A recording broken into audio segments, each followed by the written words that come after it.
आप सभी को आचार्य सुरभिराज की ओर से नमस्कार। आज मैं आपको एक आदि सृष्टि से जुड़ी ही कहानी सुनाने जा रही हूँ।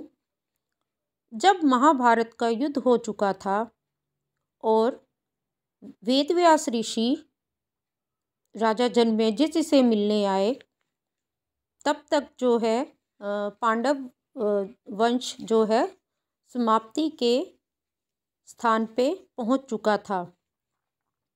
श्री कृष्ण भी अपनी लीला पूरी करके अपने लोक को चले गए थे। तो जनमेजय उस समय राजा थे। उन्होंने महर्षि वेदव्यास से पूछा, हे गुरुदेव, आप मुझे आने वाला कलयुग कैसा होगा उसका वर्णन कीजिए। मैं आपसे वो ज्ञान प्राप्त करना चाहता हूँ, भविष्य में उस युग का वर्णन सुनना चाहता हूँ। तब वेदव्यास जी ने उसको जो कलयुग का वर्णन सुनाया वो मैं आज आपको बताती हूँ। ये मैं एक धार्मिक पुराण में से जो लिखा गया है उसमें से संस्कृत भाषा से हिंदी में आपको परिवर्तित करके सुना रही हूँ। वेदव्यास जी बोले, हे जनमेजय राजा, विधन की अधिकता के कारण कलयुग में थोड़ा सा धर्म भी बड़ा फल देगा, किंतु मनुष्य धर्मचारों की खिल्ली उड़ाएंगे, अधर्मी हो जाएंगे। उनके मन, प्राण व इंद्रियां प्राचीन मनुष्यों की भांति शिष्टता और संयमपूर्ण आचरण की नहीं होंगी। अर्थ यानी धन की ही तब ईश्वर मानकर पूजा होगी, मर्यादाएं नष्ट हो जाएंगी। मनुष्य का उद्देश्य केवल स्वार्थ पूर्ति, व्यभिचार और भ्रष्टाचार ही रह जाएगा। प्रजा नास्तिक हो जाएगी। अतः उस काल में थोड़ा सा भी तप फल देने वाला होगा। दान व नाम यानी जप कीर्तन की ही तब कल्याणकारी होंगे। यानी कलयुग काल में जप और कीर्तन पे ज़्यादा जोर दिया जाएगा। जप यानी जोर जोर से बोला जाएगा, कीर्तन यानी गाजे बाजे यंत्र बजाकर भगवान का कीर्तन।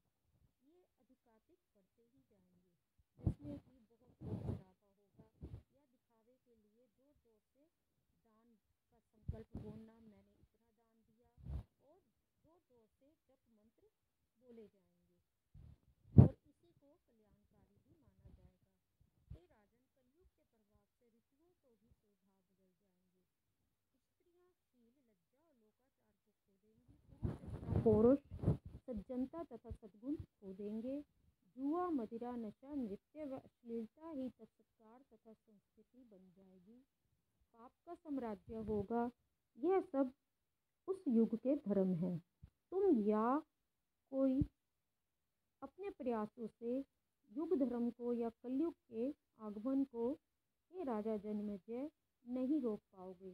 तब जनमेजय द्वारा पूछे जाने पर व्यास जी ने कलयुग का और भी वर्णन किया। वे बोले, राजा प्रजा पर कर लगाएंगे किंतु रक्षा नहीं करेंगे। यानी राजा टैक्स पर टैक्स लगाते रहेंगे, पर रक्षा के नाम पे वो अपना वचन पूरा नहीं कर पाएंगे। उल्टा प्रजा को शोषण और उनके धन व संपत्ति का हरण करेंगे।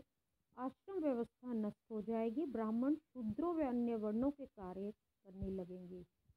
ब्राह्मण, शूद्रों और वैश्य बनियों के कार्य करने लगेंगे और शूद्र और ब्राह्मण आदि अन्य वर्णों के कार्य करेंगे। शूद्र जो है ब्राह्मण वर्ण के कार्य करेगा, जिससे वर्ण संकरता, शूद्र पहचान अस्तित्व का न होना, यानी शूद्रों के वंश को पहचानना ही मुश्किल हो जाएगा, क्योंकि कलयुग में वो अपनी पहचान छुपाकर मंत्र कीर्तन करके अपने को ब्राह्मण बताएंगे।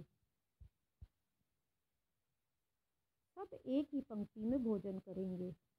चारों वर्ण एक ही पंक्ति में भोजन करेंगे। ब्राह्मणों का आदर नष्ट हो जाएगा। पिता पुत्र, भाई बहन, माँ बेटे आदि के साथ गुरु शिष्य की भी मर्यादाएं नष्ट हो जाएंगी। बुजुर्गों को सम्मान के स्थान पर तिरस्कार प्राप्त होगा। मित्र के धर्म का पालन न करेंगे। एक बर्तन में खाना खाना, साथ साथ मनोरंजन तफरी करना ही मित्रता का लक्ष्य मान लिया जाएगा। तब अधिकतर मनुष्य कलपुर्जों का ज्ञान रखने वाले होंगे, किंतु झूठे, कपटी, स्वार्थी, अवसरवादी, अधर्मी, बेईमान, दूसरे के परिश्रम या अधिकार में अपना हक जताने वाले, लूट तथा दलाली करने वाले होंगे। मध्य तथा मांस भक्षी होंगे। स्त्री को अपना सबसे अच्छा मित्र मानेंगे।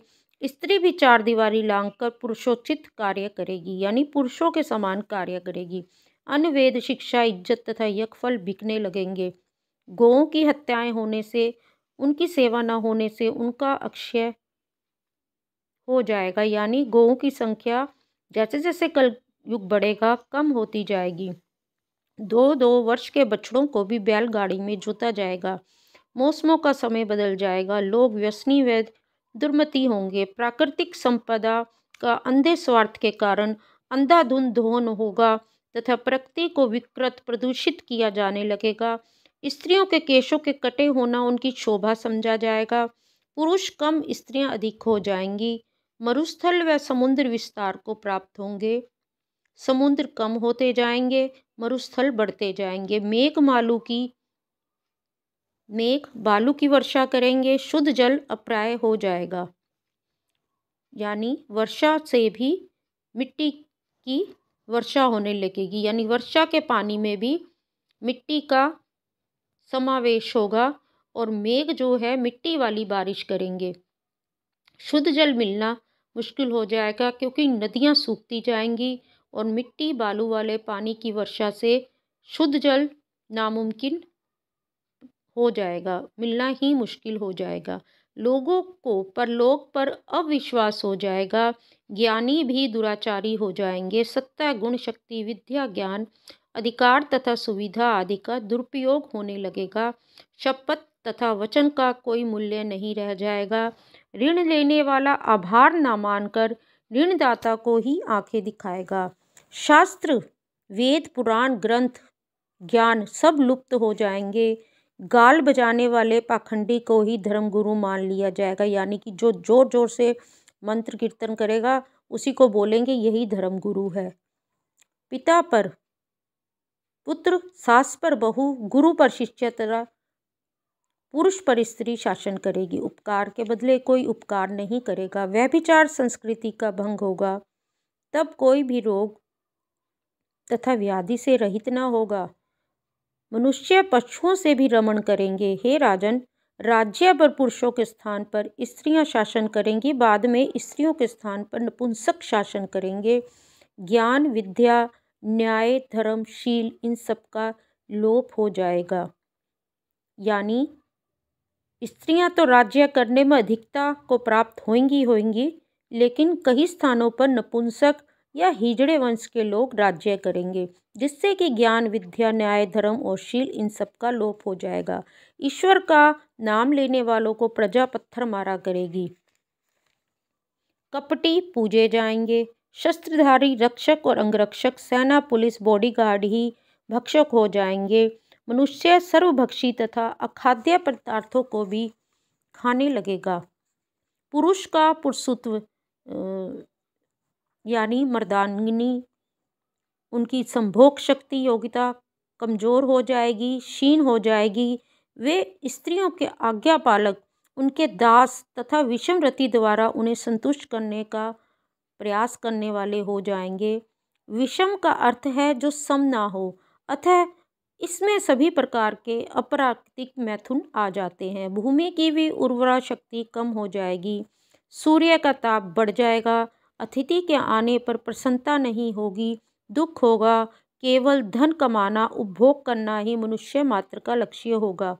इस प्रकार बताकर कभी पुनः फिर से आने का आश्वासन देकर महाज्ञानी धर्मज्ञ त्रिकालदर्शी व्यास जी जनमेजय के राज्य क्षेत्र से वापस अपने क्षेत्र में चले गए। जय महर्षि वेद व्यास की।